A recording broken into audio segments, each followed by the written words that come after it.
দুই বাংলার নন্দিত অভিনেত্রী জয়া আহসান তার অভিনীত সিনেমা ডিয়ার মা এখনো মুক্তিই পায়নি, অথচ মুক্তির আগে কলকাতায় তৈরি হয়েছে বিতর্কের ঝড়। মূলত পশ্চিমবঙ্গ মহিলা কংগ্রেসের সাধারণ সম্পাদিকা জুই বিশ্বাস ফেসবুকে একের পর এক স্ট্যাটাস দিয়ে প্রশ্ন তুলেছেন, আমরা পশ্চিমবঙ্গের বাঙালিরা কি জেগে ঘুমিয়ে আছি? আমাদের শিল্পী, কলাকুশলী, ইভেন্ট অর্গানাইজাররা বাংলাদেশে কাজ করতে পারছেন না, আটক করে রাখা হচ্ছে, অথচ জয়া আহসানকে ভারতে রেড কার্পেট দিয়ে অভিনয়ের সুযোগ করে দেওয়া হচ্ছে। পশ্চিমবঙ্গের কোনো শিল্পীর কি প্রতিভা নেই?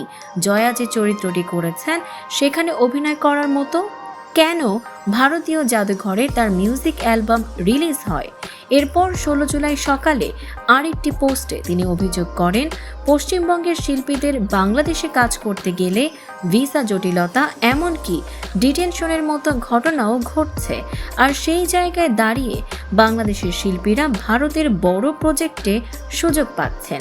এটি একতরফা বন্ধুত্বের উদাহরণ বলেই মনে করছেন তিনি। জুই আরও বলেন, জয়া প্রতিভাবান, তা নিয়ে কোনো সন্দেহ নেই, কিন্তু প্রশ্নটা প্রতিভার নয়, প্রশ্নটা ভারসাম্য ও ন্যায় বিচারের। তিনি নির্মাতা ও প্রযোজকদেরও প্রশ্ন করেন, পশ্চিমবঙ্গের শিল্পীরা কি এই চরিত্রগুলো করতে পারেন না? তাহলে বিদেশি শিল্পীদের অতিরিক্ত গুরুত্ব কেন?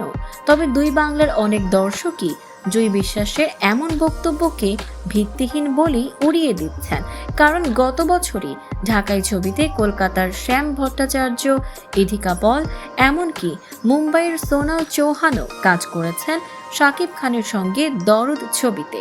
উল্টো ভিসা জটিলতার কারণে ওপার বাংলায় দেবের সঙ্গে প্রজাপতি 2 ছবিতে অভিনয়ের কথা থাকলেও শেষ পর্যন্ত কাজ করা হচ্ছে না বাংলাদেশের অভিনয় শিল্পী তাসনিয়া ফারিনের। তাহলে সত্যিই কি জয়ার দিকে বাড়তি আলো পড়ার কারণ আছে, নাকি এটা নিছকই রাজনৈতিক বিতর্ক?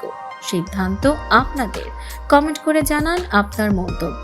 সাম্প্রতিক ও চমকপ্রদ সব খবর পেতে ফলো করুন আমাদের ফেসবুক পেজ CB24 TV এবং সাবস্ক্রাইব করুন YouTube channel CB24 TV official.